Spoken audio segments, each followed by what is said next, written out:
اللہ تلاوت قرآن پاک کروں گا۔ اعوذ باللہ من الشیطان الرجیم، بسم اللہ الرحمن الرحیم۔ تبارک الذی بیدہ الملک وہو علی کل شیء قدیر، الذی خلق الموت والحیاة لیبلوکم ایکم احسن عملا، وهو العزيز الغفور الذي خلق 7 سماوات طباقا ما ترى في خلق الرحمن من تفاوت فارجع البصر هل ترى من فطور ثم ارجع البصر كرتين ينقلب إليك البصر خاسئا وهو حسير، وَلَقَدْ زَيَّنَّا السَّمَاءَ الدُّنْيَا بِمَصَابِيحَ وَجَعَلْنَاهَا رُجُومًا لِلشَّيَاطِينِ وَأَعْتَدْنَا لَهُمْ عَذَابَ السَّعِيرِ، وَلِلَّذِينَ كَفَرُوا بِرَبِّهِمْ عَذَابُ جَهَنَّمَ وَبِئْسَ الْمَصِيرُ، إذا ألقوا فيها سمعوا لها شهيقا وهي تفور تكاد تميز من الغيظ، كلما ألقي فيها فوج سألهم خزنتها ألم يأتكم نذير، قالوا بلى قد جاءنا نذير فكذبنا وقلنا ما نزل الله من شيء إن أنتم إلا في ضلال كبير، فقالوا لو كنا نسمع أو نعقل ما كنا في أصحاب السعير، فاعترفوا بذنبهم فسحقا لأصحاب السعير، إن الذين يخشون ربهم بالغيب لهم مغفرة وأجر كبير، وأسروا قولكم أو اجهروا به إنه عليم بذات الصدور، ألا يعلم من خلق وهو اللطيف الخبير، هو الذي جعل لكم الأرض ذلولا فامشوا في مناكبها وكلوا من رزقه وإليه النشور، أأمنتم من في السماء أن يخسف بكم الأرض فإذا هي تمور، أم أمنتم من في السماء أن يرسل عليكم حاصبا، فستعلمون كيف نذير، ولقد كذب الذين من قبلهم فكيف كان نكير، أولم يروا إلى الطير فوقهم صافات ويقبض ما يمسكهن إلا الرحمن إنه بكل شيء بصير، أمن هذا الذي هو جند لكم ينصركم من دون الرحمن إن الكافرون إلا في غرور، أمن هذا الذي يرزقكم إن أمسك رزقه بل لجوا في عتب ونفور، أفمن يمشي مكبا على وجهه أهدى أمن يمشي سويا على صراط مستقيم، قل هو الذي أنشأكم وجعل لكم السمع والأبصار والأفئدة قليلا ما تشكرون، قل هو الذي ذرأكم في الأرض وإليه تحشرون، ويقولون متى هذا الوعد إن كنتم الصادقين قل إنما العلم عند الله وإنما أنا نذير مبين فلما رأوه زلفة سيئت وجوه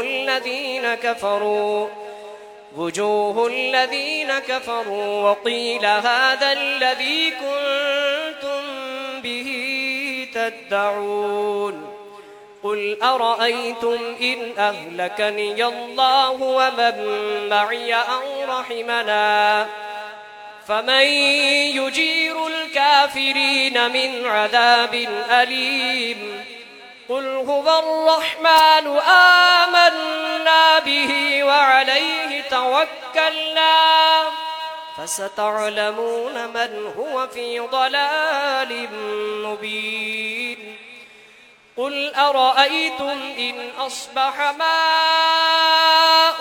غورا فمن يأتيكم بماء معين الله ربنا ورب العالمين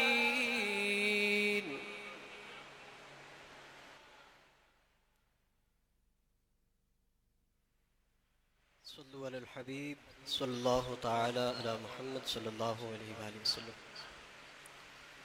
صلى الله عليك يا رسول الله وسلم عليك يا حبيب الله واہ کیا جود و کرم ہے شہ بتگا تیرا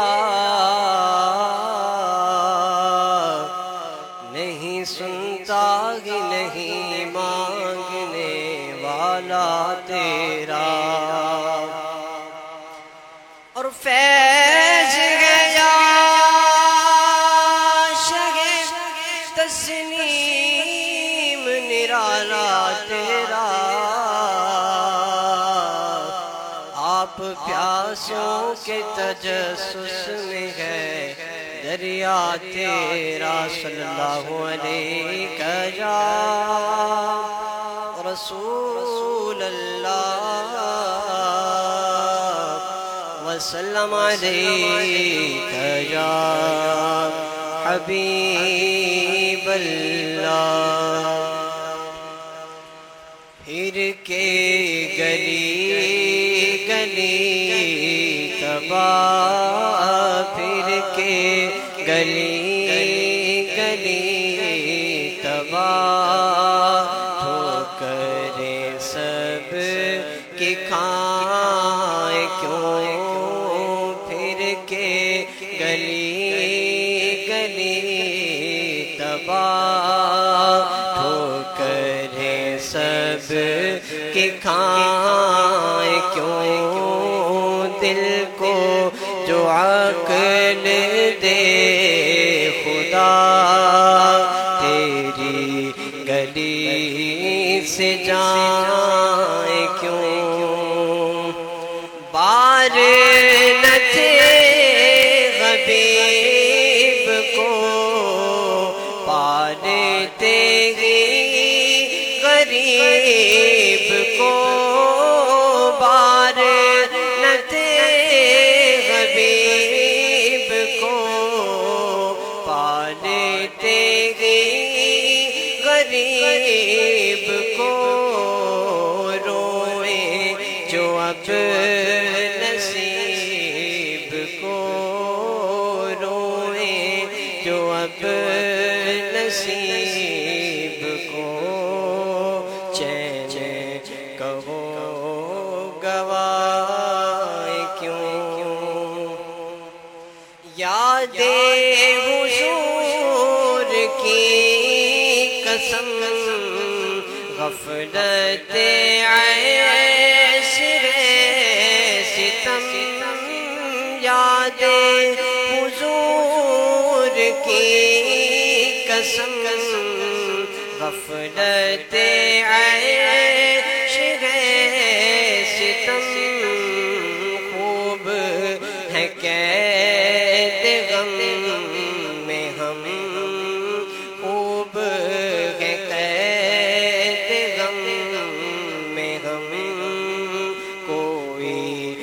ہمیں چھڑائے کیوں صلی علی نبینا صلی علی محمد سنگ درِ حضور سے ہم کو خدا نہ صبر دے سنگ درِ حضور سے ہم کو خدا نہ صبر دے جانا ہے سر کو جا چکے جانا ہے سر کو جا چکے دل کو قرار آئے کیوں اور ہے تو رضا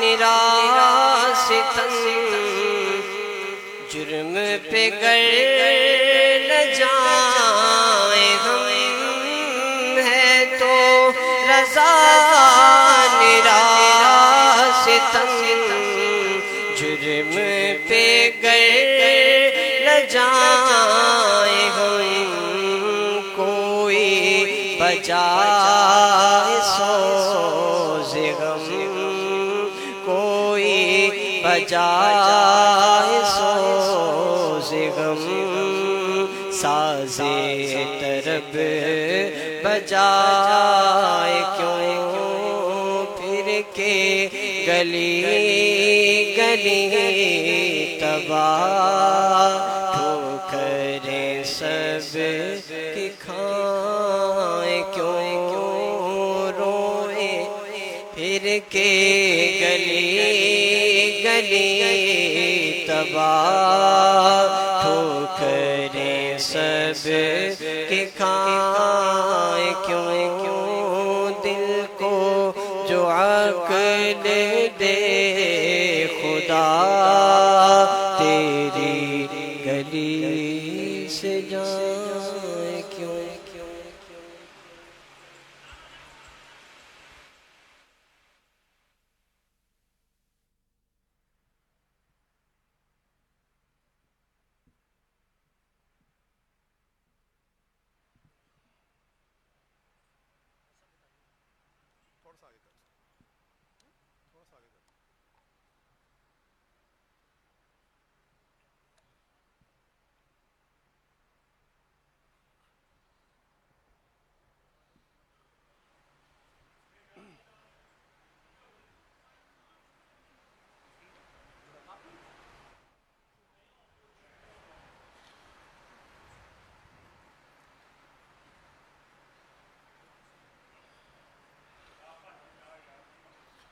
الحمد لله رب العالمين والصلاة والسلام على خاتم النبيين أما بعد فأعوذ بالله من الشيطان الرجيم بسم الله الرحمن الرحيم الصلاة والسلام عليك يا رسول الله وعلى آلك وأصحابك يا حبيب الله الصلاة والسلام عليك يا نبي الله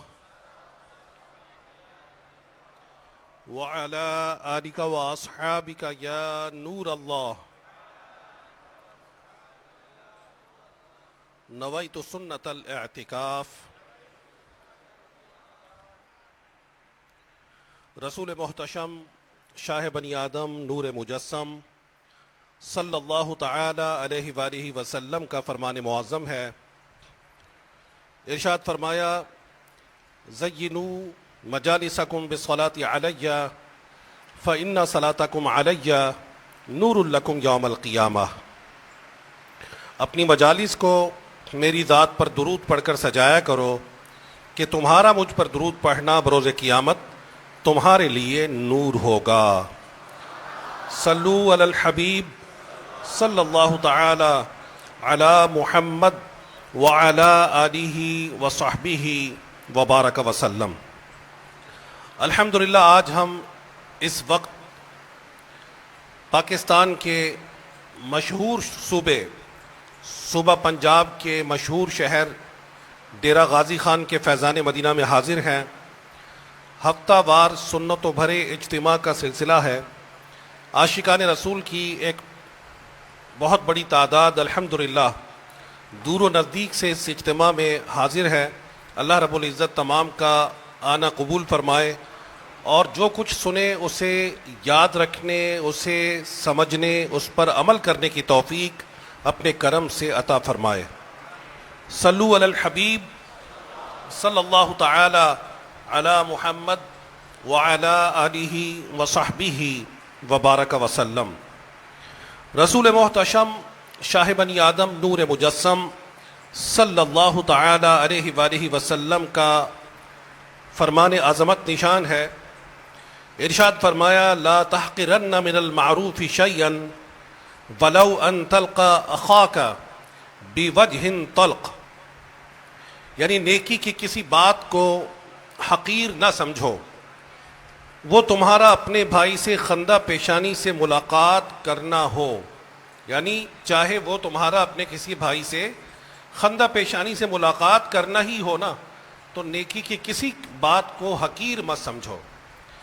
تو یہ حدیث پاک ہمیں نیکی کرنے کی ترغیب دلاتی ہے کہ کسی بھی نیکی کو چھوٹا سمجھ کر نظر انداز نہ کریں کہ یہ تو بظاہر کوئی چھوٹا سا عمل لگتا ہے، تو یہ عمل کرنے کا مجھے کیا فائدہ ہوگا۔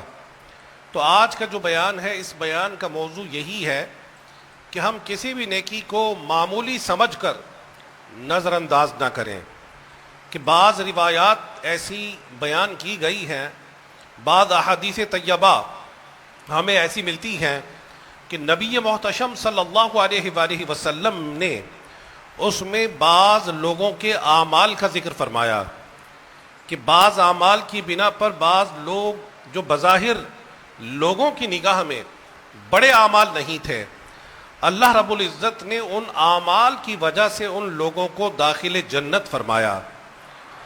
ایک حدیث میں ہے کہ میں نے، مضمون ہے حدیث کا، کہ میں نے جنت میں ایک شخص کو دیکھا کہ وہ جہاں چاہتا ہے چلتا پھرتا ہے، جہاں چاہتا ہے بلا روک ٹوک وہ جنت میں چلتا پھرتا ہے۔ اس کا عمل یہ تھا کہ اس نے راستے سے ایک تکلیف دینے والی چیز کو دور کر دیا تھا، اور بعض علماء نے فرمایا کہ وہ کوئی درخت تھا کہ جس کی وجہ سے لوگوں کو تکلیف ہوتی تھی، اس نے اس کو کاٹ دیا تاکہ لوگوں کے راستے میں آسانی ہو جائے۔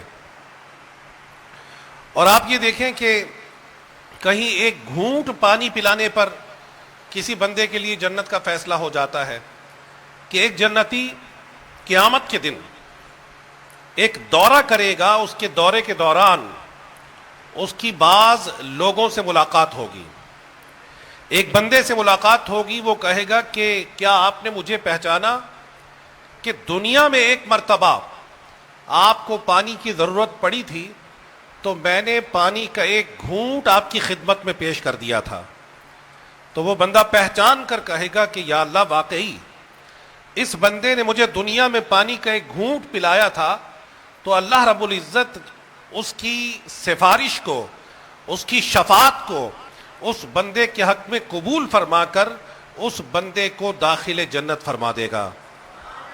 اور ایک شخص ایسا ہوگا کہ جس نے دنیا میں کسی شخص کو وضو کرایا ہوگا، وہ بھی بدقسمتی سے اس کے لیے جہنم کا کسی وجہ سے فیصلہ ہو چکا ہوگا، تو وہ اس نیک بندے کو دیکھ کر کہے گا کہ کیا آپ نے مجھے پہچانا کہ دنیا میں ایک مرتبہ میں نے آپ کو وضو کرایا تھا۔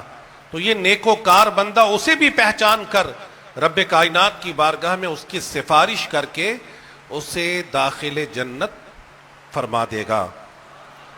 اور بعض احادیث میں ایسا بھی ہے کہ ایک فاسق و فاجر خاتون کا ذکر بھی ملتا ہے، ایک فاسق و فاجر شخص کا ذکر بھی ملتا ہے کہ وہ کسی راستے سے گزر رہا تھا، اس نے ایک کنویں پر آ کر پانی پیا، جب پانی پی چکا تو اس نے دیکھا کہ ایک کتا ہے کہ جو پیاس کی شدت کی وجہ سے اپنی زبان باہر نکالے بیٹھا ہے، تو اس نے خیال کیا کہ یہ کتا اللہ رب العزت کی مخلوق ہے اور یہ اس وقت پیاس کی شدت میں مبتلا ہے، تو وہ اس کنویں میں اترا، اپنے موزے میں پانی ڈال کر باہر لے کر آیا اور اس کتے کو پانی پلا دیا، جس کی وجہ سے اللہ رب العزت نے اس بندے کی بخشش فرما دی۔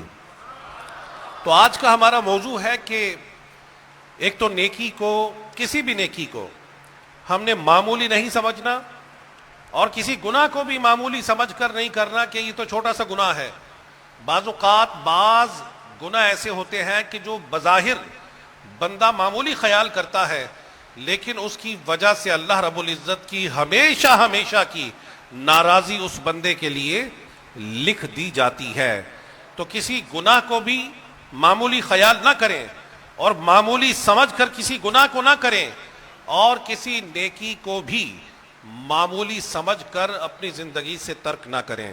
اچھا، ایسے مواقع زندگی میں بے شمار مرتبہ ہمیں ملتے ہیں کہ ہم کسی نیکی کے کرنے پر قادر ہوتے ہیں، لیکن کیا ہوتا ہے کہ شیطان کی طرف سے بعض ڈیلیئنگ ٹیکٹکس ہوتے ہیں، اس بندے کو شیطان ڈیلے کراتا ہے۔ شیطان بسا اوقات ہر بندے کو گناہ سے منع نہیں کرتا، یہ شیطان کے وار ہیں کہ یہ ڈیلے کراتا ہے کہ بالکل تمہیں نیکی کرنی ہے لیکن ابھی نہیں کرنی، کر لینا، نوافل پڑھ لینا، باوضو رہنے کا سلسلہ شروع کر دینا، تہجد گزار تمہیں بننا ہے، بن جانا، نفلی روزے رکھنا ہے، یہ بھی انشاءاللہ الکریم شروع کرنا ہے تمہیں۔ اور بندہ کہتا ہے کہ بالکل میں کروں گا، اعمال صالحہ کرنے ہیں، سنتوں کو اپنانا ہے، لیکن ابھی نہیں اپنانا۔ شیطان کے وار کیا ہیں کہ سنتوں پر عمل کر لینا، ابھی وقت نہیں آیا، کوئی خاص موقع آئے تو کر لینا، ابھی نہیں، ابھی تمہارا فلاں کام ہے وہ پورا ہو جائے اس کے بعد کرنا، ابھی تمہارے بزنس کا مسئلہ ہے، اس بزنس کو ایکسپینڈ کر لو، اس کے بعد تم سنت کے راستے پر آ جانا، فلاں کام تمہارا ابھی پینڈنگ ہے، ابھی تمہاری تعلیم کا مسئلہ ہے، ابھی تمہاری شادی کے معاملات ہیں، ابھی تمہارے بچوں کی شادی کے معاملات ہیں، ابھی تمہاری دکان کے معاملات ہیں، ابھی تمہارے بزنس کی جو کمپلیکیشنز ہیں وہ تمہیں درپیش ہیں، تو نیکی کر لینا، ابھی نہیں کرنا۔ تو بعض اوقات ایسا ہوتا ہے کہ جب ابھی نہیں تو پھر کبھی نہیں۔ کیا ہوتا ہے؟ اگر ابھی نہ کیا تو پھر کبھی موقع نہیں ملتا۔ صحیح بخاری شریف کی ایک حدیث ہے کہ رسول اللہ صلی اللہ علیہ وآلہ وسلم نے فرمایا، نعمتانی مغبون فیہما کثیر من الناس، الصحت والفراغ۔ دو نعمتیں ایسی ہیں کہ جن نعمتوں کے حوالے سے بہت سارے لوگ دھوکے کا شکار ہیں۔ وہ نعمتیں کون سی ہیں؟ فرمایا الصحت والفراغ، وہ نعمتیں صحت ہیں اور فرصت، دو نعمتوں کا ذکر کیا گیا ہے۔ جو بندہ صحت مند ہوتا ہے نا، تو شیطان اس کے ذہن میں ڈالتا ہے کہ ابھی تیرے جسم میں طاقت ہے، توانائی ہے، ابھی اپنی تعلیم کو فوکس کرو، ابھی اپنے کاروبار کو فوکس کرو، ابھی کچھ ارن کر لو، ورنہ بڑھاپے میں تمہارا کیا بنے گا، کہاں سے کھاؤ گے، کہاں سے پیو گے، اپنی زندگی کو کیسے گزارو گے۔ اس بندے کے ذہن میں یہ بات ڈال دی جاتی ہے کہ تمہارے مستقبل کا کیا ہوگا۔ تو کئی بندے اپنی جوانی کو اس انداز سے گزار دیتے ہیں کہ اللہ رب العزت کی نافرمانی ہی کرتے چلے جاتے ہیں کہ انشاءاللہ الکریم نماز بھی شروع کرنی ہے، بس یہ شب برات کا موقع آ جائے نماز پڑھ لیں گے، ماہ رمضان کا موقع آ جائے نماز پڑھ لیں گے، فلاں موقع آ جائے نماز پڑھ لیں گے، حج پر چلے جائیں تو حج سے جب واپس آئیں گے تو ہم نمازی بن جائیں گے، فلاں نیکی کرنی ہے، لیکن انشاءاللہ الکریم ابھی وہ وقت نہیں آیا۔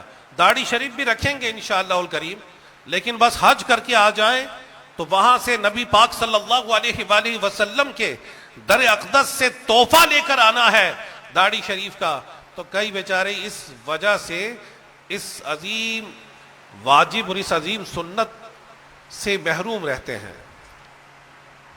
وہ داڑھی شریف نہیں رکھ پاتے، ایک واجب چھوڑ دیتے ہیں۔ ہماری عوام میں تو صرف سنت ہے، لیکن اس سنت کی اتنی تاکید ہے کہ یہ سنت واجب کے درجے میں ہے، تو اس واجب کو ترک کر دیتے ہیں کہ جناب یہ رکھیں گے جب در اقدس سے حاضر ہو کر آ جائیں۔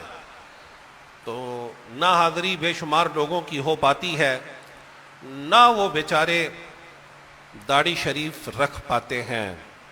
اسی طرح موقع ملتا نہیں ہے، نہ تہجد کا موقع مل پاتا ہے، نہ نوافل کا موقع مل پاتا ہے، نہ ذکر و درود کا موقع مل پاتا ہے، نہ اللہ رب العزت کی بارگاہ میں توبہ کا موقع مل پاتا ہے، کہ یہ شیطان کی طرف سے اسے ڈیلے کرایا جاتا ہے کہ اگر توبہ کر لی تو توبہ تم توڑ دو گے، توبہ ٹوٹ جائے گی، پھر کیا بنے گا؟ لہذا بندہ گناہ پر گناہ کرتا چلا جاتا ہے کہ توبہ کروں گا، میں رجوع کروں گا رب کائنات کی بارگاہ کی طرف، ابھی وقت نہیں آیا۔ یہ جو بات ہوتی ہے نا کہ ابھی وقت نہیں آیا، یہ بعض اوقات وقت کبھی بھی نہیں آتا۔ امام غزالی رحمۃ اللہ تعالی علیہ فرماتے ہیں کہ شیطان بعض اوقات بندے کو یہ وسوسہ ڈالتا ہے کہ اگر تو نے توبہ کر لی تو توبہ ٹوٹ جائے گی کہ تو دوبارہ گناہ کر لے گا، تو اس وجہ سے بندہ توبہ نہیں کرتا۔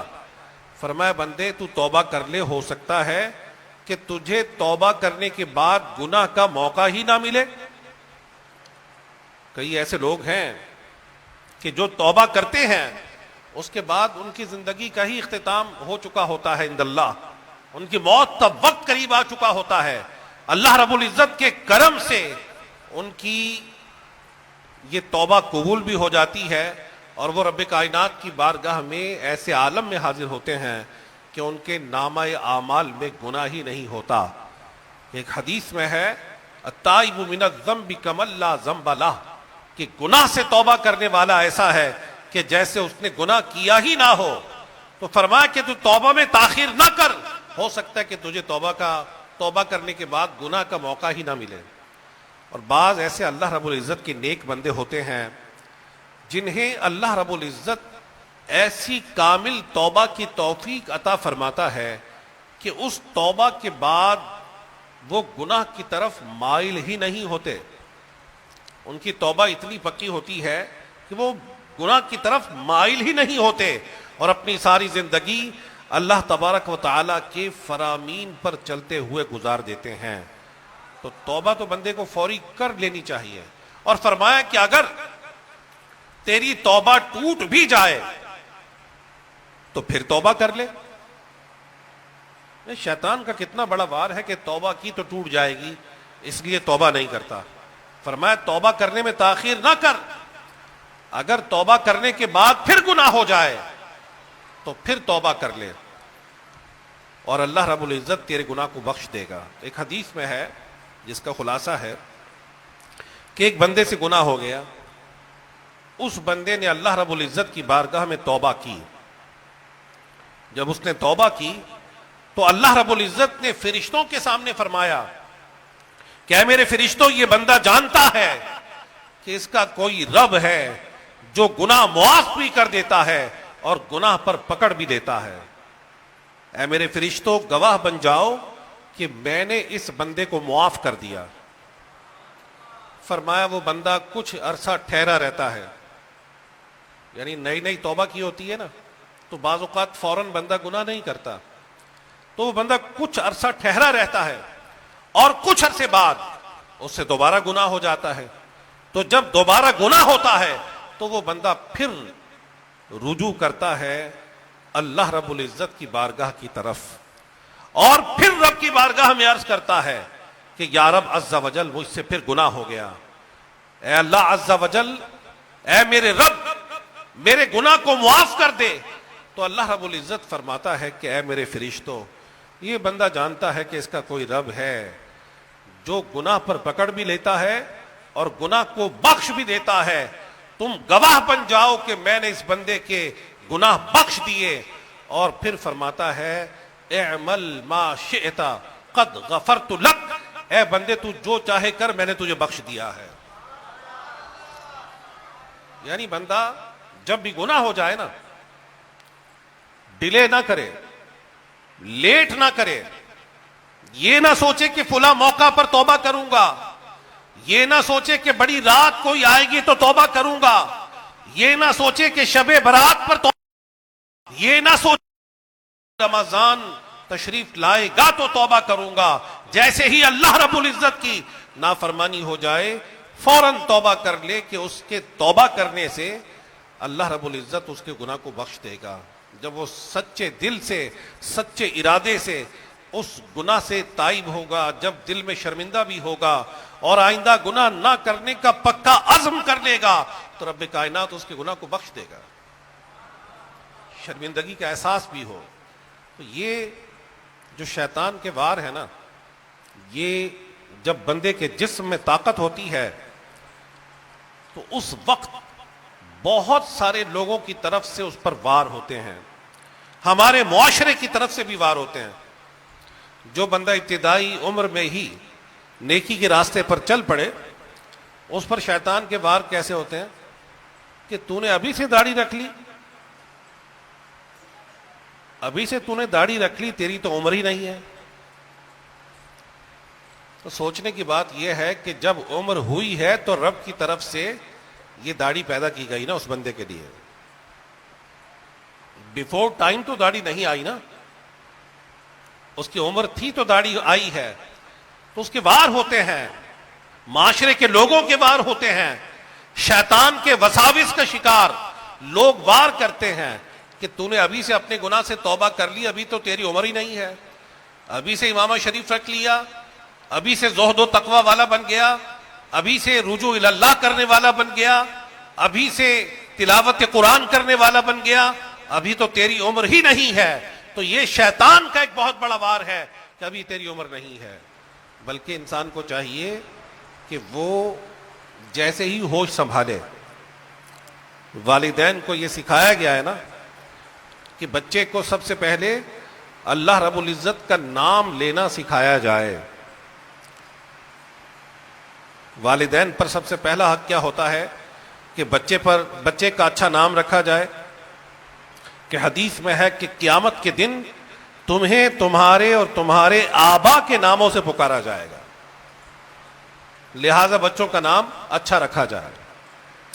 سیدنا امام علی مقام حضرت سید الاسقیاء حضرت امام حسن مجتبی رضی اللہ تعالیٰ عنہ، جب ان کی پیدائش ہوئی تو نبی محتشم صلی اللہ علیہ وآلہ وسلم حضرت سیدہ شہزادی کونین فاطمۃ الزہرا رضی اللہ تعالیٰ عنہ کے گھر تشریف لائے، اور جناب مولا علی کرم اللہ تعالی وجہہ الکریم کو فرمایا کہ اے علی تم اس کا نام کیا رکھنا چاہتے ہو؟ انہوں نے عرض کی کہ یا رسول اللہ صلی اللہ علیہ وآلہ وسلم میں اس بچے کا نام حرب رکھنا چاہتا ہوں۔ آپ نے فرمایا اس کا نام حرب نہیں بلکہ یہ تو حسن ہے۔ ان کا نام حسن رکھا، اور پھر ان کا عقیقہ بھی نبی پاک صلی اللہ علیہ وآلہ وسلم نے کیا۔ اور پھر جب جناب شہزادہ کونین امام حسین رضی اللہ تعالیٰ عنہ کی پیدائش ہوئی تو آقا دو جہاں صلی اللہ علیہ وآلہ وسلم جناب علی و فاطمہ رضی اللہ تعالیٰ عنہما کے گھر تشریف لے گئے، اور فرمایا ان کا نام پھر وہی تھا، ان کا ارادہ پھر وہی تھا نام رکھنے کا۔ آپ نے فرمایا یہ تو میرا بیٹا حسین ہے، ان کا نام حسین رکھا، اور ان کی تحنیک فرمائی، یعنی کوئی میٹھی چیز یا کوئی کھجور وغیرہ کوئی نیک بندہ اپنے منہ میں ڈال کر جس سے لعاب مکس ہو جائے کسی بچے کو دے، جس کو عام طور پر ہمارے معاشرے میں گھٹی کہا جاتا ہے، کہ نیک بندے کی طبیعت کے اثرات بچے پر مرتب ہوتے ہیں۔ تو نبی اکرم صلی اللہ علیہ وآلہ وسلم نے ان دونوں شہزادوں کو گھٹی عطا فرمائی، جسے عربی میں تحنیک کہا جاتا ہے۔ ان کے مبارک نام رکھے، اور پھر ایک مقام پر یہ ارشاد فرمایا کہ اللہ رب العزت کے پیارے نبی حضرت ہارون علی نبینا علیہ الصلوۃ والسلام کے دو بیٹے تھے، ایک کا نام تھا شبر، ایک کا نام تھا شبیر۔ میں نے اپنے ان بیٹوں کے نام ان دونوں ناموں پر رکھے ہیں۔ شبر کا عربک میں جو مطلب ہے، جو میننگ ہے، وہ ہے حسن، اور شبیر کے میننگز ہیں حسین۔ تو نبی پاک صلی اللہ علیہ وآلہ وسلم نے اپنے ان شہزادوں کے نام حسن اور حسین رکھے۔ تو عرض یہ کر رہا تھا، اولاد کو یہ تعلیم ہے کہ اپنے بچوں کے نام اچھے رکھے، اپنے بچوں کو اللہ تبارک و تعالی کا نام لینا سکھائے۔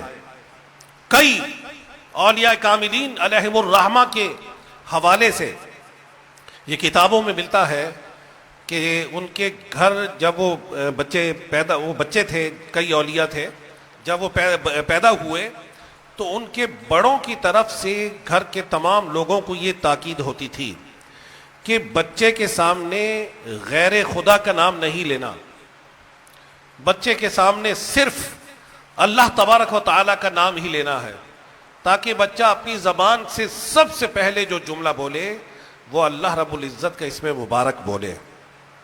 حضرت بہاؤالدین زکریہ ملتانی رحمت اللہ تعالی علیہ کے پوتے حضرت شاہ رکن الدین عالم رحمت اللہ تعالی علیہ جب پیدا ہوئے تو تمام گھر والوں کو، تمام خدام کو یہ تاکید تھی کہ بچے کے سامنے صرف لفظ اللہ کا استعمال کرنا ہے، اور سب سے پہلا لفظ جو ان کی زبان مبارک سے نکلا وہ لفظ اللہ عز و جل تھا، حضرت شاہ رکن الدین عالم رحمت اللہ تعالی علیہ کی زبان۔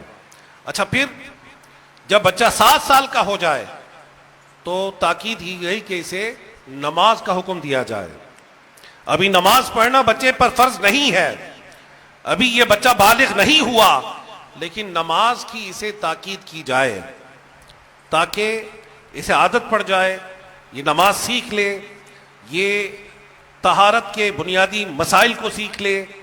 اور جب 10 سال کا بچہ ہو جائے تو بعض صورتوں میں، یعنی جو بچی ہے، بچی کے حوالے سے تو شرعی جو رولنگز ہیں وہ یہ ہیں کہ جو لڑکی ہے وہ 9 سال کی عمر سے لے کر 15 سال کی عمر تک کسی بھی وقت ایڈلٹ ہو سکتی ہے، بالغہ ہو سکتی ہے، اور بچہ جو ہے وہ 12 سال سے لے کر 15 سال کی عمر تک، یعنی بچہ 10 سال کا ہو جائے تو فرمایا کہ اسے نماز کا حکم کرو، اور اگر تادیباً یعنی ادب سکھانے کے طور پر اسے ہلکی پھلکی سزا بھی دینی پڑے تو اسے سزا دیں، تاکہ احساس ذمہ داری پیدا ہو کہ یہ نماز دین اسلام کا اہم فرض ہے۔ جب جیسے ہی یہ بچہ بالغ ہوگا تو بالغ ہونے کے بعد سب سے پہلی نماز کا ادا کرنا اس بچے پر فرض ہو جائے گا، پہلے سے اس کی عادت ہو تاکہ وہ نماز بھی جانتا ہو، وہ غسل کے بارے میں بھی جانتا ہو، وہ یہ بنیادی احکام اور مسائل سے بھی واقف ہو۔ یعنی اتنے ابتدائی لمحات سے رسول پاک صلی اللہ علیہ وآلہ وسلم نے تربیت اولاد کا حکم ارشاد فرمایا۔ اولاد کو مختلف احکام اور مسائل سکھانے کے حوالے سے کہ اسے محبت رسول صلی اللہ علیہ وآلہ وسلم سکھائی جائے، محبت اہل بیت سکھائی جائے، تلاوت قرآن سکھائی جائے، کہ جب اسے محبت رسول صلی اللہ علیہ وآلہ وسلم کا درس دیا جائے گا تو اولاد کسی ساکر پلیئر کو، کسی کرکٹر کو، کسی دنیاوی حوالے سے کسی بھی سیلیبریٹی جو بن جاتی ہیں اسے اپنا رول ماڈل نہیں سمجھے گی۔ آج سمجھتے ہیں نا چھوٹے چھوٹے بچے کہ فلاں جو فٹ بالر ہے وہ میرا آئیڈیل ہے، فلاں کرکٹر وہ میرا آئیڈیل ہے، فلاں گلوکار فنکار یہ میرا آئیڈیل ہے۔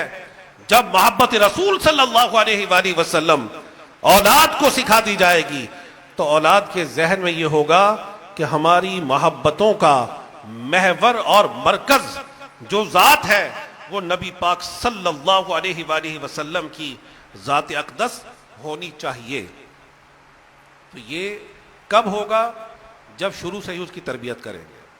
اب آپ دیکھیں کہ ایک طرف تو اسلام کی تعلیمات یہ ہیں اور ایک طرف ہمارا معاشرہ کیا کہتا ہے کہ تم ابھی سے نمازی بن گئے؟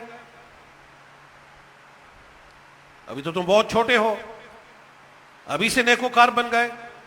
حضرت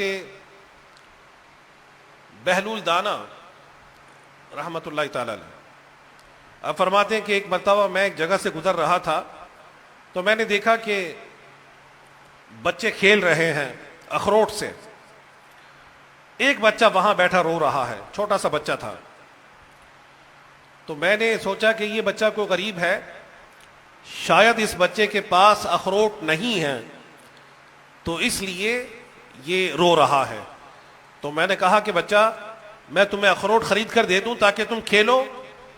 تو اس بچے نے جواب دیا، چاچا جان ہم کھیلنے کے لیے پیدا نہیں کیے گئے. بچہ کیا کہتا ہے کہ ہم کھیلنے کے لیے پیدا نہیں کیے گئے. تو جب تحقیق کی تو پتا چلا کہ یہ بچہ کوئی عام بچہ نہیں ہے بلکہ یہ خاندان رسالت کا ایک چشم و چراغ ہے، یہ ایک سید ہے. اس کی سید بچے کی تربیت اس کے والدین نے ایسی کی کہ شروع سے ہی، بچپن سے ہی خوف خدا عز و جل اس بچے کے ذہن میں پیدا ہو گیا کہ یہ جو عمر، یہ جو زندگی اللہ رب العزت نے عطا فرمائی ہے یہ کھیلنے کودنے کے لیے نہیں ہے بلکہ اللہ رب العزت نے ہمیں اپنی عبادت، اپنی بندگی کے لیے پیدا کیا ہے. حضرت امام حسن عسکری رحمت اللہ تعالی علیہ ایک بہت جلیل القدر ہستی ہیں، بہت ہی عظیم محدث، بہت ہی بڑے عالم، بہت بڑے زہد و تقوی والے، بہت اللہ رب العزت کا خوف اور اس کی خشیت اپنے دل میں رکھنے والے. اور شروع سے ہی ان کے بارے میں دیکھنے والوں نے دیکھا کہ ابتدائی عمر سے ہی یہ جہنم سے ڈرتے تھے، اللہ رب العزت کے خوف سے یہ ہر وقت لرزہ رہتے تھے. اور یہ عظیم ہستی کون تھے؟ یہ حضرت امام علی الہادی رحمت اللہ تعالی علیہ کے لخت جگر تھے، حضرت امام علی نقی کے لخت جگر. اور وہ لخت جگر تھے حضرت امام تقی کے، یعنی امام جواد بھی جنہیں کہا جاتا ہے. اور وہ لخت جگر تھے ہمارے سلسلہ عالیہ قادریہ کے عظیم پیشوا حضرت امام علی رضا رحمت اللہ تعالی علیہ کے. اور وہ لخت جگر تھے حضرت امام موسیٰ کاظم رحمت اللہ تعالی علیہ کے. اور وہ لخت جگر تھے حضرت امام جعفر الصادق رحمت اللہ تعالی علیہ کے. اور وہ لخت جگر تھے امام محمد الباقر رحمت اللہ تعالی علیہ کے. اور حضرت امام محمد الباقر لخت جگر تھے حضرت امام علی بن حسین رحمت اللہ تعالی علیہ کے. اور حضرت امام علی بن حسین امام زین العابدین لخت جگر تھے شہزادہ کونین امام حسین رضی اللہ تعالی عنہ کے. اور وہ لخت جگر تھے مولا الامام امیر المومنین خلیفۃ المسلمین مولا علی کرم اللہ تعالی وجہہ الکریم کے. یعنی آپ کے خاندان سے تعلق رکھنے والے بچوں میں خوف خدا کا عالم یہ تھا کہ بچپن سے ہی جہنم کے عذاب سے ڈرتے تھے. کسی شخص نے کہا کہ اے حسن ابھی تو تم چھوٹے سے بچے ہو، اتنی چھوٹی عمر میں اتنا خوف خدا کا غلبہ. تو آپ نے بہت ہی حکمت بھرا جواب دیا. اور ایک ایسی ہی روایت حضرت امام موسیٰ کاظم رحمت اللہ تعالی علیہ کے حوالے سے بھی ہے. آپ نے بہت پیارا جواب دیا. آپ نے فرمایا کہ میں نے دیکھا کہ میری ماں جب آگ جلاتی ہے تو پہلے چھوٹی لکڑیوں کو جلاتی ہے اور جب انہیں آگ لگ جاتی ہے تو بڑی لکڑیاں جلائی جاتی ہیں. تو میں یہ سوچتا ہوں، یعنی ابھی عمر چھوٹی تھی، تو میں اس بات پر خوف زدہ ہوں کہ کہیں ایسا نہ ہو کہ جہنم میں ڈالنے کے لیے، جلانے کے لیے پہلے ہم بچوں کو جلایا جائے اور اس کے بعد بڑوں کے لیے آگ کو بھڑکایا جائے. تو یہ ان کا خوف خدا تھا جو ساری زندگی انہوں نے اللہ رب العزت کے خوف میں، اس کی اطاعت میں اپنی زندگی کو گزارا. اور یہی وہ بنیادی ایلیمنٹ ہے، یہی وہ بنیادی تصور ہے کہ جو آج ہمارے قلوب و اذہان سے نکلتا چلا جا رہا ہے. گناہ کو معاذ اللہ گناہ سمجھا ہی نہیں جا رہا. کہتے ہیں کہ جناب چھوٹا سا کام تو ہے، یہ کوئی بڑا گناہ تھوڑی ہے، یہ کوئی کبیرہ گناہ تھوڑی ہے کہ اس سے بچنا لازم ہو. بہرحال بڑے بڑے گناہوں کے حوالے سے بھی آج ہم اور ہمارے بچے بولڈ ہوتے چلے جا رہے ہیں، جری ہو رہے ہیں، نڈر ہو گئے کہ کوئی بات نہیں، دیکھی جائے گی جب دنیا سے جائیں گے. یعنی دنیا اور دنیا کی آسائش اور دنیا کی نعمتیں، دنیا کی زندگی اور دنیا کا مستقبل آج یہ ہمارے سامنے اتنا بڑا ہو گیا، یہ میٹر کرنے لگی یہ بات کہ آخرت کے حوالے سے ہماری سوچیں ختم ہوتی چلی جا رہی ہیں. پہلے وہ وقت تھا کہ جب بچوں کو لوریاں دی جاتی تھیں اللہ رب العزت کے نام کی، اور آج ان کے ہاتھ میں موبائل فون پکڑا دیا جاتا ہے کہ ہماری جان چھوٹ جائے، یہ موبائل پر کارٹونز اور جو چاہے پروگرامز دیکھتے رہیں. آپ خود سوچئے، مدنی چینل کے ناظرین و سامعین اور ڈیرہ غازی خان کے اس ہفتہ وار اجتماع میں آنے والے عاشقان رسول، آج اگر بچے کو بچپن سے ہی ریکٹیفائی نہ کیا جائے، بچپن سے ہی اس کی تربیت اسلام کے اصولوں کے مطابق نہ کی جائے، تو وہ بچہ جب بڑا ہوگا نا تو اس کے ذہن میں یہ آئے گا کہ بس مجھے اپنے فیوچر کو برائٹ کرنا ہے، مجھے اپنے دنیا کے مستقبل کو ہی تابناک کرنا ہے. اور یہ تصور ایسا ہمارے بچوں کے قلوب و اذہان میں رچ بس گیا کہ امتحان میں تھوڑے نمبر آئے تو کئی بچے خودکشیاں کر لیتے ہیں کہ میرے نمبر تھوڑے کیوں آئے، یہ میرے ساتھ کیا ہو گیا، میں تو کہیں منہ دکھانے کے قابل نہیں رہوں گا، میرا مستقبل اس کا کیا بنے گا، میرے فیوچر کا کیا بنے گا. تو یہ برائٹ فیوچر، اس کے چکر میں والدین کا بھی بدقسمتی سے برا حال ہوتا جا رہا ہے اور اولاد کا بھی ہو رہا ہے. اس بات پر تو مار پڑ جاتی ہے کئی بچوں کو کہ وہ اسکول کیوں نہیں جا رہے. اس بات پر مار نہیں پڑتی کہ اس نے نماز نہیں پڑھی، وہ اللہ رب العزت کی نافرمانی کیوں کر رہی ہے، اس کی وجہ کیا ہے کہ آج بچپن سے اسے ایسا انوائرمنٹ مل رہا ہے، اسے بچپن سے ایسا فیسیلیٹیٹ کیا جا رہا ہے، اس کو بچپن سے ایسی چیزیں اویل کی جا رہی ہے کہ جن چیزوں کی اویلیبلٹی کی وجہ سے یہ بچہ آخرت کی طرف تو اس کی توجہ ہی نہیں ہوتی.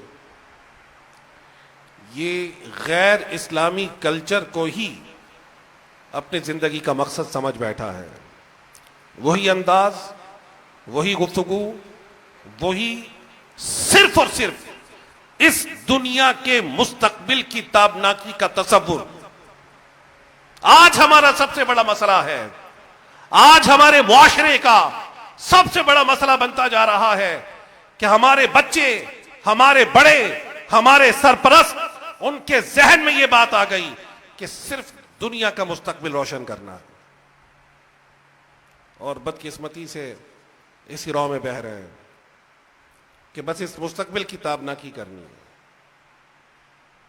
جب بچہ پیدا ہوتا ہے نا تو ایک پلاننگ کر لی جاتی ہے، بچے کے پیدا ہوتے ہی پلاننگ ہو جاتی ہے کہ کون سے اسکول میں اسے پڑھانا ہے، کون سے انسٹیٹیوشن میں اس کو ایڈمیشن دلانا ہے، یہ کہاں پڑھے گا، اسے کیا بننا ہے، ساری پلاننگ.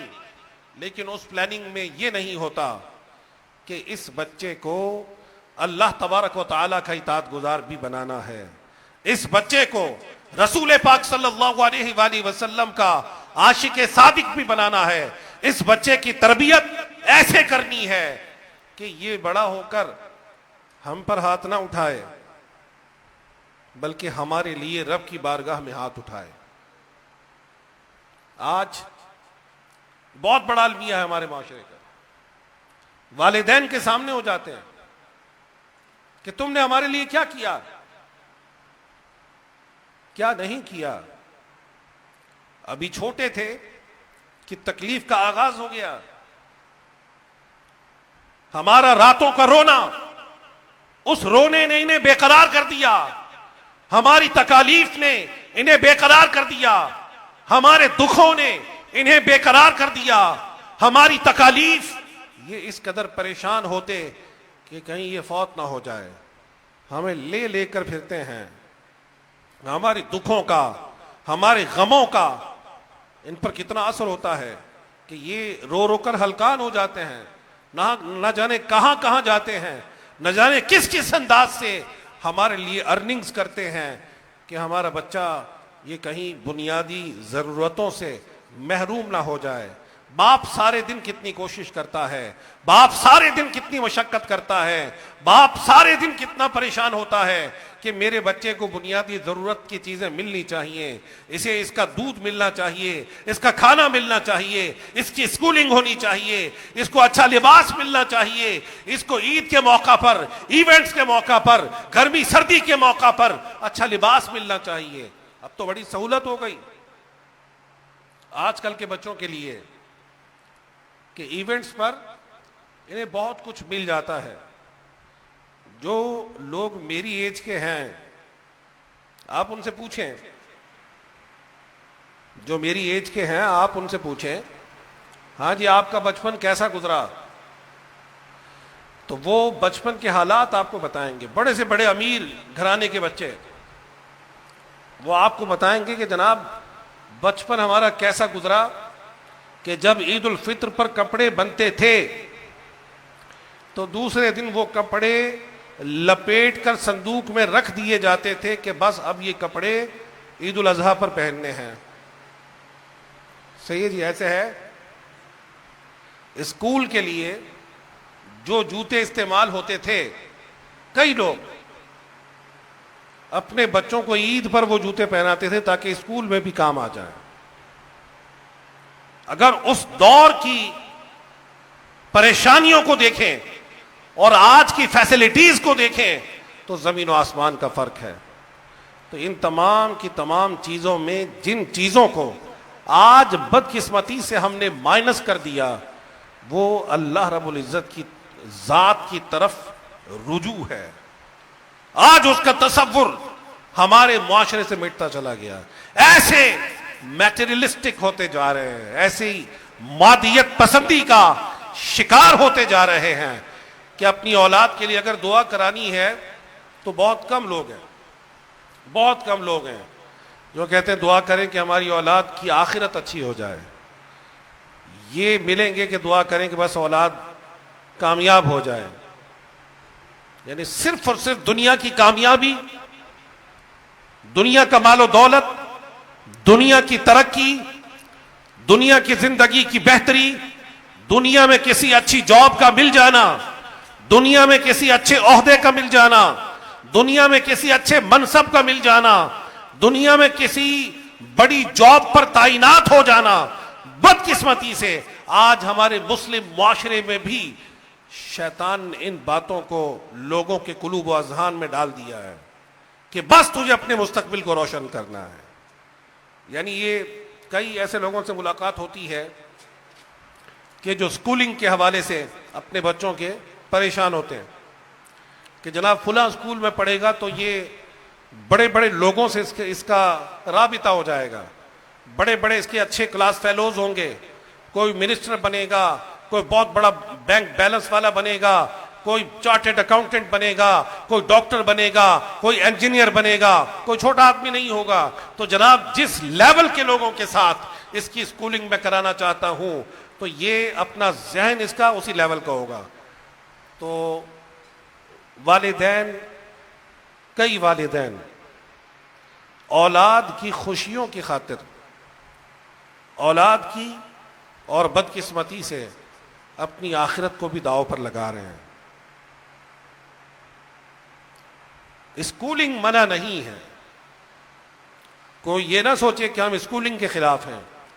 الحمدللہ دعوت اسلامی نے دنیا بھر میں اسکولنگ کے نیٹ ورک قائم کیے ہیں۔ ہمارے مرکزی مجلس شورا کے نگران الحاج محمد عمران اتاری صاحب نے تو ہمیں فرمایا ہے، اور باقاعدہ اس کی پلاننگ ہو گئی، باقاعدہ اس کی پلاننگ ہو گئی کہ جو بچے ہمارے پاس پڑھنے کے لیے آ رہے ہیں، قرآن پڑھنے کے لیے آ رہے ہیں، یہ ہمارے پاس حفظ قرآن کر کے جائیں، اس کے ساتھ ساتھ یہ دنیاوی علوم کو بھی سیکھ کر جائیں۔ اس کی پلاننگ ہے۔ اسکولنگ کی بات، اسکولنگ سے انکار نہیں ہے، یہ اس وقت ہمارے معاشرے کی بیسک نیڈ ہے اس سے انکار نہیں ہے، لیکن آج جس رو میں ہم بہہ رہے ہیں نا، آج جس سسٹم کی طرف ہم جا رہے ہیں، یہ سسٹم انسان کو ٹوٹلی سیلفش بنا رہا ہے. یہ سسٹم اولاد کو اپنے والدین کا باغی بنا رہا ہے. یہ سسٹم یہ کہہ رہا ہے کہ تمہیں اپنی زندگی الگ سے گزارنی ہے، تمہیں اپنی زندگی کو جینا ہے، تمہیں اپنی زندگی کو انجوائے کرنا ہے. آخرت کا تصور، آخرت کی اعلیٰ نعمتیں، آخرت میں اللہ رب العزت کے انعامات کا تصور، یہ آج کی اولاد کے ذہنوں سے تقریباً نکل چکا. انہیں ان ظاہر ہے کہ جن اداروں میں پڑھتے ہیں، ان اداروں میں یہی ذہن ہے کہ بس کمپٹیشن، آپ کو فرسٹ آنا ہے، آپ کو اے گریڈ لینا ہے، آپ کو فلاں جگہ آگے تعلیم حاصل کرنی ہے، آپ کو فلاں عہدہ لینا ہے، آپ کو فلاں منصب لینا ہے. یہ عہدے، یہ منصب، یہ دنیا کی ڈگری، یہ دنیا کی ایجوکیشن، یہ دنیا کی بہتری، یہ دنیا کا جاہ و حشمت، یہ دنیا کا منصب، یہ دنیا میں اعلیٰ بننے کی خواہش، ان تمام چیزوں نے ہماری آخرت کو داؤ پر لگا دیا ہے. ایک مسلمان کی سوچ کیا ہونی چاہیے تھی؟ ایک مسلمان کی زندگی کا بنیادی مقصد کیا ہونا چاہیے تھا؟ ایک مسلمان کا انداز زندگی کس انداز کا ہونا چاہیے تھا؟ اس طرف آج ہماری توجہ نہیں ہے. اللہ رب العزت نے، یعنی ہماری کامیابی کے مختلف معیار ہیں، ہم نے بنائے نا. صلو علی الحبیب.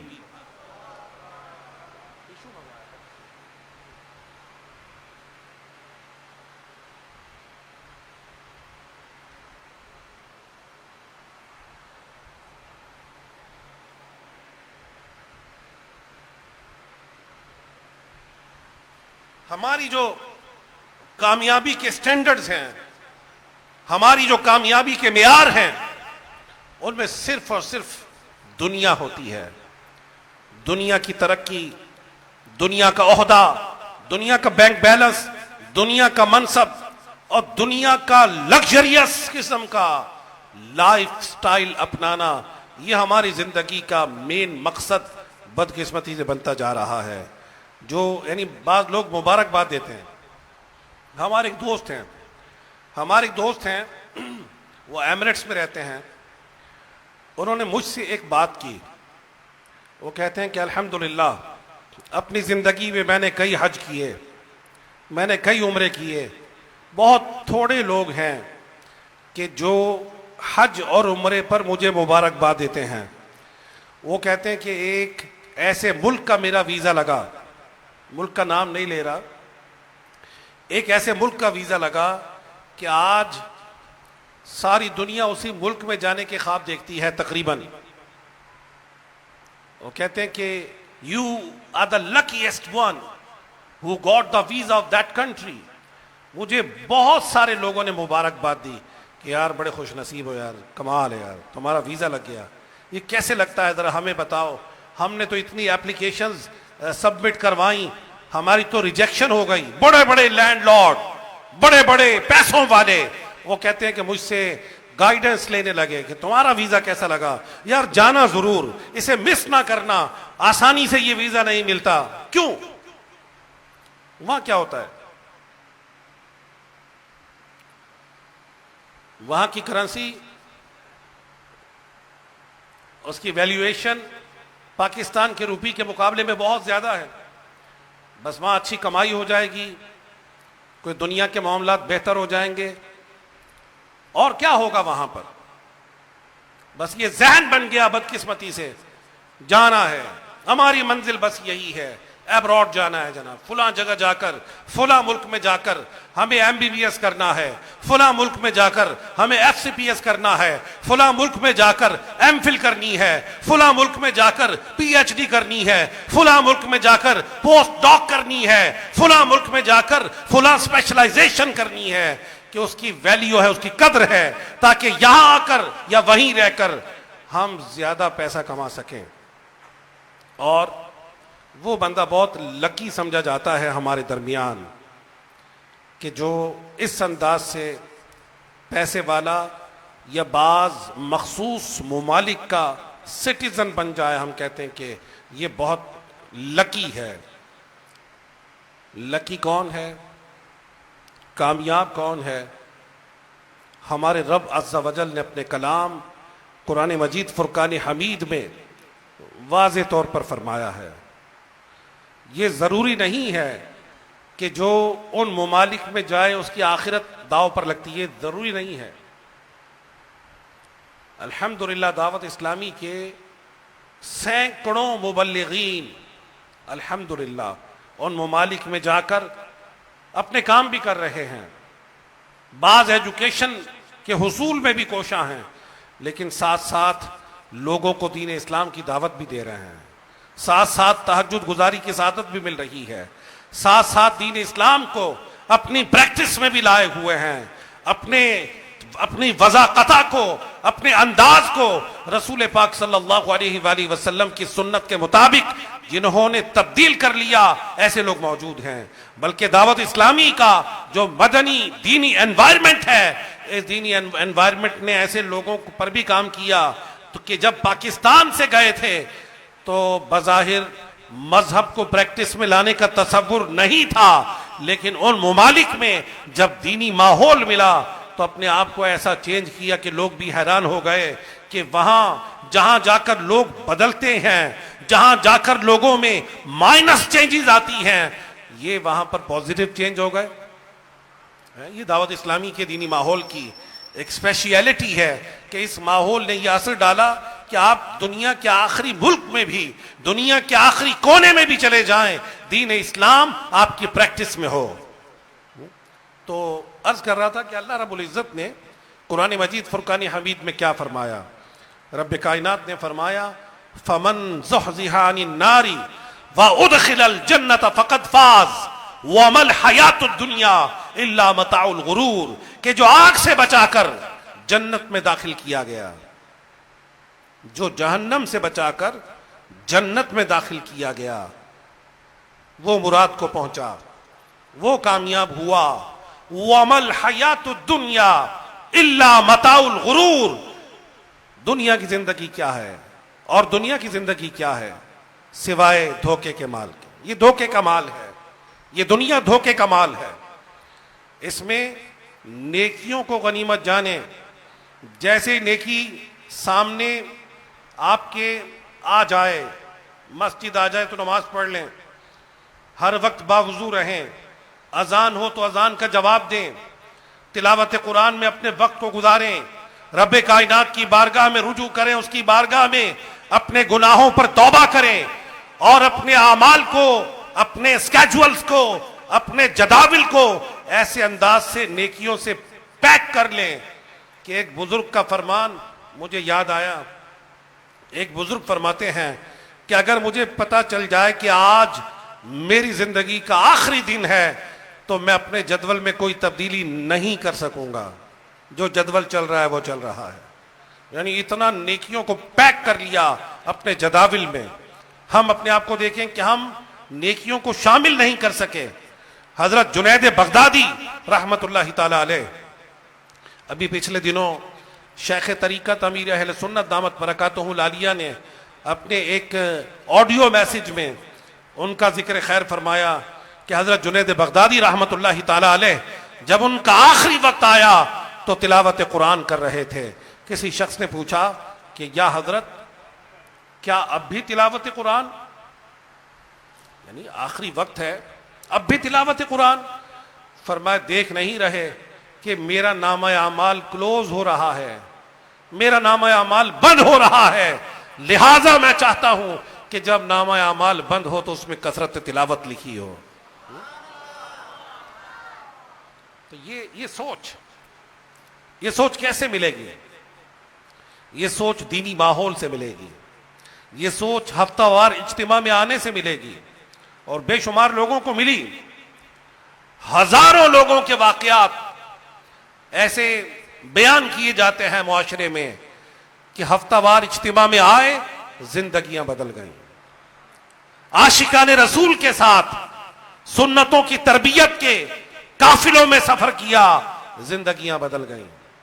بے شمار لوگ آپ کو گواہی دیں گے کہ قافلوں میں سفر کیا تو نماز سیکھی، قافلے میں سفر کیا تو نماز جنازہ سیکھی، قافلے میں سفر کیا تو بنیادی دینی معلومات حاصل ہوئیں، قافلے میں سفر کیا تو پیورٹی امپیورٹی کا پتہ چلا، پاکی ناپاکی کا پتہ چلا، طہارت کا پتہ چلا، کپڑے پاک کرنے کا پتہ چلا، اور عملی طور پر دین اسلام کو پریکٹس میں لانے کا پتہ چلا۔ مدرسۃ المدینہ بالغان میں گئے تو 50 سال کی عمر میں گئے، 60 سال کی عمر میں گئے، لیکن قرآن مجید فرقان حمید ختم کر لیا۔ تو مختلف دعوت اسلامی کے دینی کام، ایک تو 12 دینی کام ہے نا جو ہمیں نظر آتے ہیں۔ شیخ طریقت امیر اہل سنت نے فرمایا دعوت اسلامی کے بے شمار دینی کام ہیں، جن میں 12 دینی کام بالخصوص ہیں، بے شمار دینی کام ہیں۔ مسجد بنانا دینی کام ہے، مدرسہ بنانا دینی کام ہے۔ من بنا للہ مسجدن بن اللہ لہ بیتن فی الجنہ۔ تو دعوت اسلامی نے کیا کیا؟ مشرق سے لے کر شمال، جنوب، مشرق سے لے کر مغرب تک، شمال سے جنوب تک مساجد کا ایک نیٹ ورک قائم کر دیا۔ لوگ آ کر اپنی اصلاح کریں، نماز سیکھیں اور نماز جنازہ سیکھیں، دین اسلام کے بنیادی احکام سیکھیں، فضائل سیکھیں، برکات سیکھیں، فرائض سیکھیں، واجبات سیکھیں، سنن سیکھیں، مستحبات سیکھیں، مباحات کا پتہ چلے اور گناہ کے بارے میں بھی پتہ چلے کہ گناہ کیا ہے، ورنہ تو معاشرے میں تصور نہیں تھا۔ تو اصل زندگی آخرت کی زندگی ہے، تو نیکی اس میں ڈیلے نہیں ہونا چاہیے۔ جب بھی ذہن میں آئے نیکی کرنی ہے فوراً کر لیں، ویٹ نہ کریں۔ وہ کہتے ہیں ٹمورو نیور کمز، کل کبھی نہیں آتی، آج کرنا ہے، آج کرنا ہے۔ حضرت امیر المؤمنین خلیفۃ المسلمین مولا علی کرم اللہ تعالی وجہہ الکریم نے فرمایا ان الیوم عمل ولا حساب وغدا حساب ولا عمل، کہ آج عمل کا دن ہے، حساب کا دن نہیں ہے۔ وغدا حساب ولا عمل، اور کل حساب ہے، عمل کا دن نہیں ہے۔ آج عمل ہے، آج کوشش ہے، آج نیکیاں ہیں، آج اعمال صالحہ ہیں، آج تلاوت قرآن ہے، آج درود پاک پڑھنا ہے، آج مستحبات کو اپنانا ہے، اور کل انشاءاللہ الکریم اس کا ریوارڈ، اس کا بدلہ، اس کا انعام جب اللہ رب العزت کی بارگاہ سے پائیں گے تو پھر پتہ چلے گا کہ کامیابی کون سی کامیابی ہوتی ہے۔ اور رب کائنات نے ایک اور کامیابی بیان فرمائی، فرمایا من یطع اللہ ورسولہ فقد فاز فوزا عظیما، جس نے اطاعت کی اللہ کی اور اس کے رسول صلی اللہ علیہ وآلہ وسلم کی، تحقیق اس نے سب سے بڑی کامیابی پائی۔ ہمارا رب عز و جل قرار دے رہا ہے سب سے بڑی کامیابی اپنی اور اپنے حبیب صلی اللہ علیہ وآلہ وسلم کی اطاعت۔ تو دعوت اسلامی نے الحمدللہ ہمیں اس کام کی طرف لگا دیا، اس کام کو اپنی زندگی میں کرنے والے بن جائیں، نیکیاں کرنے والے بن جائیں، اطاعت الہی میں عز و جل میں اپنے وقت کو گزاریں، سنت پر عمل کرنے میں اپنے وقت کو گزاریں، انشاءاللہ الکریم آسانیاں ہوں گی۔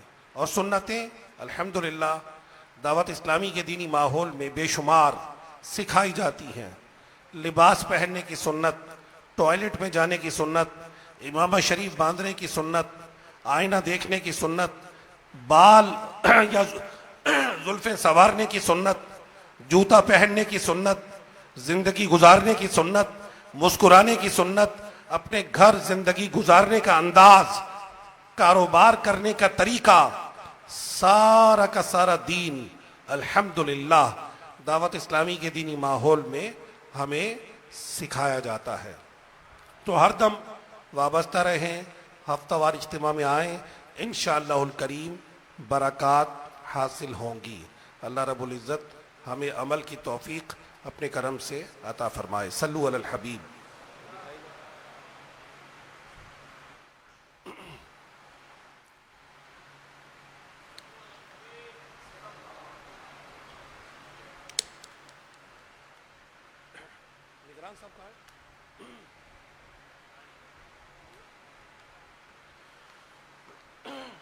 صلو علی الحبیب. دعوت اسلامی کے ہفتہ وار اجتماع میں پڑھے جانے والے 6 درود پاک، 2 دعائیں اور 2 احادیث. بزرگان دین نے فرمایا کہ جو شخص ہر شب جمعہ، یعنی جو آج شب چل رہی ہے، یہ درود پاک پابندی سے کم از کم 1 مرتبہ پڑھے تو موت کے وقت سرکار مدینہ صلی اللہ علیہ وآلہ وسلم کی زیارت کرے گا، اور قبر میں داخل ہوتے وقت بھی یہاں تک کہ وہ دیکھے گا کہ سرکار مدینہ صلی اللہ علیہ وآلہ وسلم اسے قبر میں اپنے رحمت بھرے ہاتھوں سے اتار رہے ہیں. آئیے مل کر یہ پڑھ لیتے ہیں. اللہم صلی وسلم وبارک علی سیدنا محمد النبی الامی الحبیب العالی القدری العظیم الجاہ وعلی آلہ وصحبہ وسلم. صلو علی الحبیب.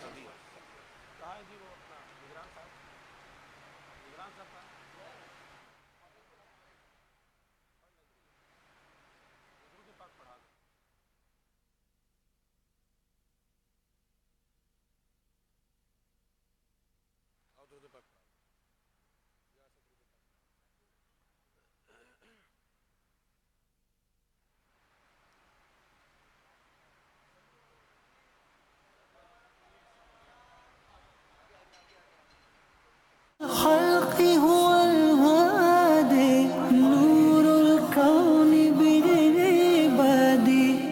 تعالیٰ عنہ سے روایت ہے کہ تاجدار مدینہ صلی اللہ علیہ وآلہ وسلم نے فرمایا، جو شخص یہ درود پاک پڑھے، اگر کھڑا تھا تو بیٹھنے سے پہلے اور بیٹھا تھا تو کھڑے ہونے سے پہلے اس کے گناہ معاف کر دیے جائیں گے. آئیے مل کر پڑھتے ہیں. اللہم صلی علی سیدنا و مولانا محمد وعلی آلہ وسلم. جو یہ درود پاک پڑھتا ہے اس پر رحمت کے 70 دروازے کھول دیے جاتے ہیں. آئیے رحمتوں بھرا درود پاک پڑھتے ہیں. صلی اللہ علی محمد.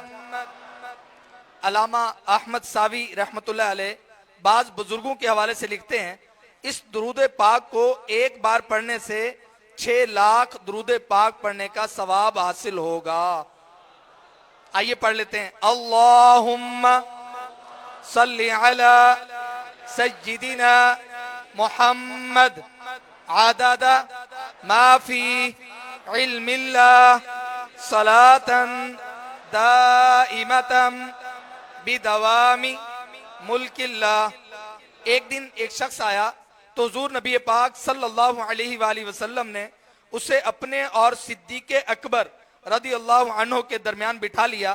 اس سے صحابہ کرام رضی اللہ عنہم کو حیرت ہوئی کہ یہ کون بڑے مرتبے والا شخص ہے.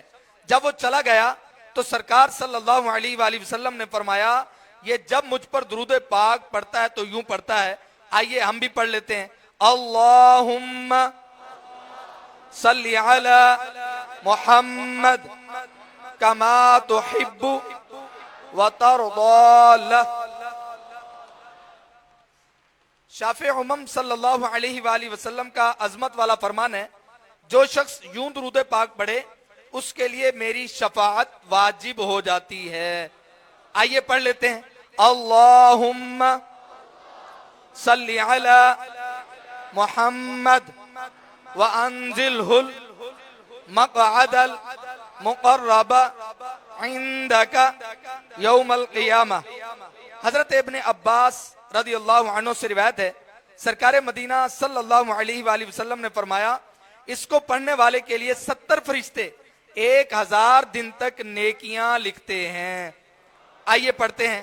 جزا اللہ عنا محمد ما ہوا اہلہ. فرمان مصطفیٰ صلی اللہ علیہ وآلہ وسلم، جس نے اس دعا کو 3 مرتبہ پڑھا گویا اس نے شب قدر حاصل کر لی۔ آئیے پڑھتے ہیں، لا الہ الا اللہ الحلیم الکریم سبحان اللہ رب السماوات السبع ورب العرش العظیم۔ لا الہ الا اللہ الحلیم الکریم سبحان اللہ رب السماوات السبع ورب العرش العظیم۔ لا الہ الا اللہ الحلیم الکریم سبحان اللہ رب السماوات السبع ورب العرش العظیم۔ فرمان مصطفیٰ صلی اللہ علیہ وآلہ وسلم، بے شک اللہ پاک ہر جمعہ کی رات کے شروع سے لے کر آخر تک اور ہر رات کے آخری تہائی حصہ میں دنیا کے آسمان پر تجلی فرماتا ہے اور فرشتے کو حکم دیتا ہے جو یہ اعلان کرتا ہے کوئی مانگنے والا کہ میں اسے عطا کروں، ہے کوئی توبہ کرنے والا کہ میں اس کی توبہ قبول کروں، ہے کوئی بخشش مانگنے والا کہ میں اس کو بخش دوں۔ اے نیکی چاہنے والے نیکی کے کام میں جلدی کر، اور اے گناہ کے چاہنے والے گناہ کرنے سے باز آ جا۔ فرمان مصطفیٰ صلی اللہ علیہ وآلہ وسلم، جو شخص جمعہ والے دن فجر کی نماز سے پہلے 3 مرتبہ استغفر اللہ الذی لا الہ الا ہوا واتوب الیہ پڑھے اس کے گناہ بخش دیے جائیں گے اگرچہ سمندر کی جھاگ سے زیادہ ہوں۔ صلو علی الحبیب صلی اللہ تعالی علی محمد صلی اللہ علیہ وسلم۔ تمام عاشقان رسول گنبد خضرا کا تصور کرتے ہوئے 12 مرتبہ درود پاک پڑھیے۔ الصلاة والسلام علیک یا رسول اللہ، الصلاة والسلام علیک یا حبیب اللہ، الصلاة والسلام علیک یا نبی اللہ، الصلاة والسلام علیک یا نبی اللہ، الصلاة والسلام علیک یا رسول اللہ، الصلاة والسلام علیک یا حبیب اللہ، الصلاة والسلام علیک یا نبی اللہ، الصلاة والسلام علیک یا نور اللہ، الصلاة والسلام علیک یا رسول اللہ، الصلاة والسلام علیک یا حبیب اللہ، الصلاة والسلام علیک یا نبی اللہ، وعلى آلك وأصحابك يا نور الله۔ حسبي ربي جل الله ما في قلبي غير الله، نور محمد صلى الله، لا إله إلا الله، لا إله إلا الله، لا إله إلا الله، لا إله إلا الله، لا إله إلا الله، لا إله إلا الله، لا إله إلا الله محمد رسول الله صلی اللہ علیہ وآلہ وسلم۔ لا إله إلا الله محمد رسول الله صلی اللہ علیہ وآلہ وسلم۔ لا إله إلا الله محمد رسول الله صلی اللہ علیہ وآلہ وسلم۔